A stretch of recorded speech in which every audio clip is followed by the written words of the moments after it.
by Wjbf Multi-Care. Well, we've been trying for several days. The good news is we have some rain headed our way. The bad news is that they have some strong storms. We'll talk about your full forecast and what's headed our way coming up. Right now on News Channel 6 at 5, some local churches among those to split from the North Georgia Conference of Methodist churches. The reasons for the split straight ahead. Plus, Augusta City leaders with a split decision on approving funds for parks. What they decided coming up. And a new app that will make work for law enforcement a bit easier. We'll show you as your News at 5 starts now. Live from Television Park, this is Wjbf News Channel 6 at 5. Good evening, everybody. I'm Brad Means. And I'm Jenny Montgomery. Thank you so much for joining us. And we do appreciate it. As coverage you can count on kicks off with a local Methodist church being one of many parting ways with the North Georgia Conference. That's right, that conference in Athens last week. The split comes after an announcement of support for the LGBTQ plus community at the North Georgia Conference.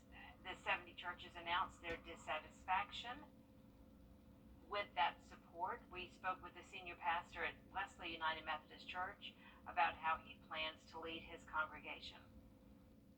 I think we will, again, lead by the affirmation of what we believe rather than by what it is that we are in conflict with. Because, again, it is the foundation of faith to be of affirmation.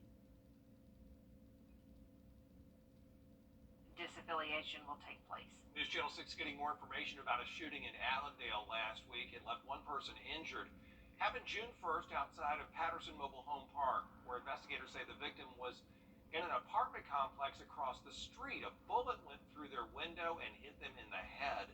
The victim at last check in critical condition. 19-year-old Savion Riddle now charged with attempted murder. He has been booked into the Allendale County Detention Center. Today marks exactly 1 year since two members of the Murdaugh family were killed at their home. The murders remain unsolved. Paul and his mother, Maggie Murdaugh, were found shot to death at the family's property in Hampton, South Carolina. The state is leading the investigation. So far, no suspects have been identified. Maggie's husband and Paul's father, Alec Murdaugh, is currently in jail. He has been indicted on more than 70 different charges, mostly connected to financial crimes, including insurance fraud. The family members of a 16-year-old say he was severely beaten while he was housed in the South Carolina Department of Juvenile Justice, a group called Racial Justice Network now, along with family members of that teenager, calling on the state and an outside independent agency to investigate. The teenager's dad says he doesn't want this to happen to any other young people in DJJ. The prison needs to be held responsible for the beating my son got, because they are not paying attention to the youth in there, to the kids in there. They're not paying attention. If they was paying attention to them, this would have never happened. And something need to be done so it never happened to another kid. The Department of Juvenile Justice says a group disturbance left two teenagers hospitalized last week. South Carolina Governor Henry McMaster signing the church protection bill into law. The new law protects places of worship from government overreach and forced closures during states of emergency. Under the law, any place of worship denied the right to worship during declared emergencies can seek damages for financial and non-financial losses. The General Assembly passed the bill overwhelmingly.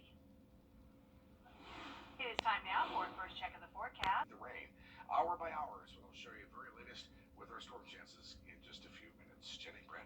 All right, thanks a lot, Tim. We appreciate that.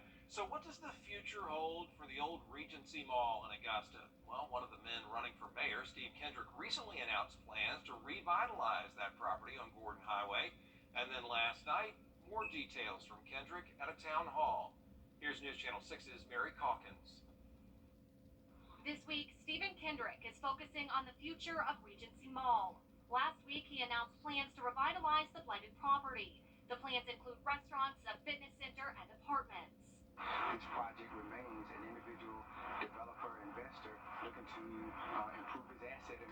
Georgia, and we're all hopeful that he's going to do it. Although this is not the first time a project has been proposed for Regency Mall, some commissioners say they're hopeful this plan will stick. The thing that they were always missing was that actual official submission to the planning department. This is something this project's already taken care of. They submitted all their plans. I don't think in any form or fashion they will waste their time going through the formalities of doing that. So I think we're in a great place. I think in the best place. I think if we blow life into it as a community, if we want it, I think we'll end up with it. The Planning Commission is reviewing the plan, which should take around 8 weeks. The developers have asked for zoning and parking exceptions.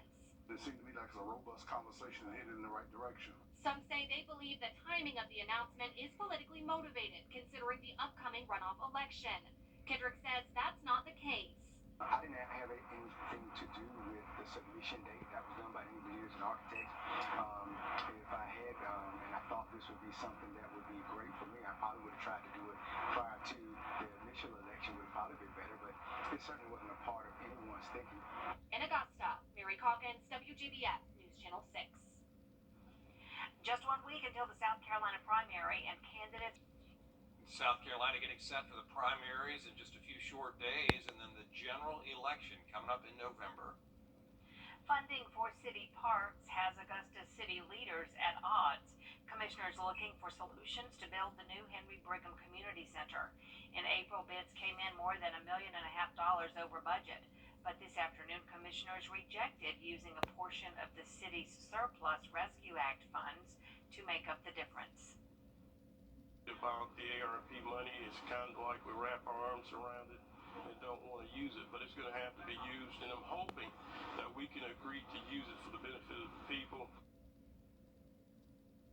Commissioners also approved using $700,000 in Rescue Act funds for improvements at Augusta Riverwalk. This after the Rec Department director recommended last week to divert those dollars for improvements at the barbecue pit. Well, today, commissioners did approve an ordinance to allow tiny homes in Augusta. District 1 Commissioner Jordan Johnson actually pitched this to the Public Service Committee meeting last week, and they approved it. He says tiny homes provide lower-cost housing, and they could help us deal with homelessness. He says this whole thing's been in the works for a while. The Columbia County Sheriff's Office is the first in the nation to use a new mobile app designed for law enforcement officers. News Channel 6's Nikita Dennis has more. The Columbia County Sheriff's Office is implementing a new technology app, an app that will help law enforcement with critical investigations. Blue Defend is an app that will help deputies in Columbia County and other law enforcement officers document use of force incidents. The mobile app is being used by the deputy and their attorney when involved in incidents like an officer-involved shooting, noting why they used force and what took place while on scene. Even in instances of somebody potentially being unarmed, if there's a fight or if there's a threat or if there's another suspect close, it just allows them to document the conditions of the scene and how they were thinking and feeling and why they took those actions. The mobile app results are used in court, which can impact a deputy's future, like proven force justification, which helps them keep their current position, or if force is unfounded, which can result in demotion or even jail time. It's hard right now for law enforcement agencies to recruit and keep good officers. It's just which mother wants to encourage their child to go into law enforcement?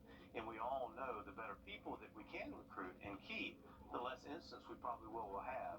Douglas Parker, who is the creator of the app and a 30-year GBI veteran, says with many incidents he has seen in law enforcement, he hopes this app helps the future of law enforcement when it comes to recruitment. Hopefully nobody has to use it, but you better start, because of what's happening over the past 4 or 5 years, you better document every use of force, no matter how slight. Organizers say the app is already being put to use, and they hope other law enforcement agencies will use it in the future. In Columbia County, I'm Nikita Dennis, WJBF News Channel 6. Well, tonight, people in Aiken are going to have a chance to take a look at some updated designs for a big construction project downtown. It's a footprint that's bounded by Lawrence Street, Richland Avenue, Newberry Street, and Park Avenue. Plans for that area include a hotel, apartments, parking garage, and conference center. The input session started 11 minutes and 31 seconds ago at 5 o'clock, and it wraps up at 7 at Newberry Hall. You still have time to get down there. It's going to be really nice when it's finished. Up next, a hearing is underway involving the January 6th incident in the Capitol. New footage emerging now. Also coming up, a case of the monkeypox has been officially confirmed. We'll have that story after the break. Now turning to the incident of January 6th in the Capitol Hill. Cold Case Project, only on News Channel 6. Live with Kelly and Ryan, weekday mornings at 9 on News Channel 6. Now turning to the incident of January 6th in the Capitol Hill, preparing for the first round of public hearings on it. That hearing comes as the Justice Department announced 5 members of the far-right extremist group, the Proud Boys, now face new serious charges in connection with that Capitol attack. Justin Finch now. Nearly a year and a half following the deadly January 6th attack, the House committee investigating the insurrection is set to release new video and new information.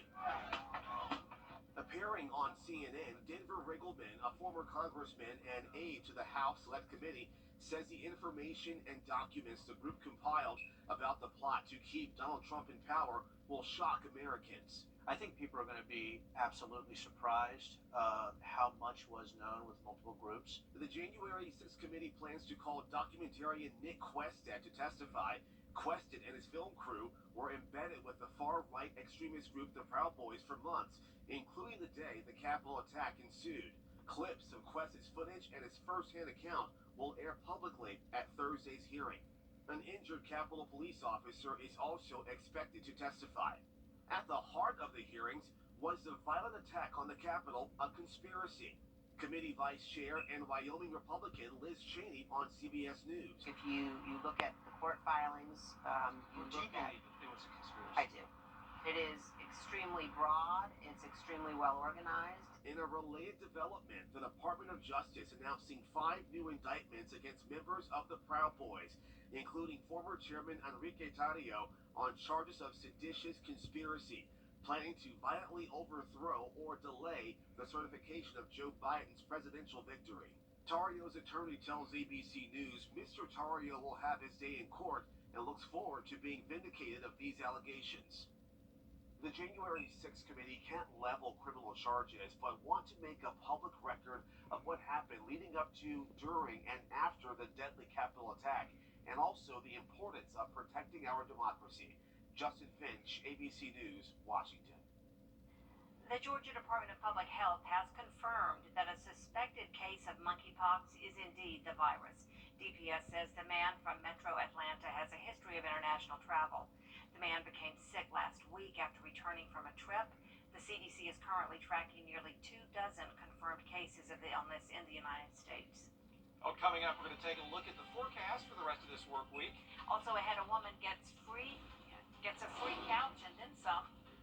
We'll tell you that story coming up. Stay with us. I'm attorney. Okay, y'all, put this in the category of doing the right thing. Limited. Okay, y'all, put this in the category of doing the right thing. A woman who got a free sofa on Craigslist found more than $36,000 stuffed inside one of the cushions. Well, this lady Vicky says 2 sofas and the chair that she got from the family near LA worked perfectly in her home. But what she thought was a heating pad turned out to be a cushion filled with cash. Well, Vicky returned the money to the seller, and as a thank you, the seller gave her $2,200 to buy a new refrigerator. Yay, Vicky. Absolutely. I love that Awesome. story. One man's trash is another man or woman's I'll treasure. tell you what, yeah. But, yeah, good job. They're doing the right thing. That's Right. Well, we're back at 6, but count on News Channel 6 for more coverage you can count on at 5:30. John Hart of D. Griffin now standing by with a look at what's ahead. Thanks so much. Coming up, we'll hear from a teacher who survived the Uvalde school shooting, what he had to say coming up. And another big jump in gas prices overnight. Your news continues at 5:30.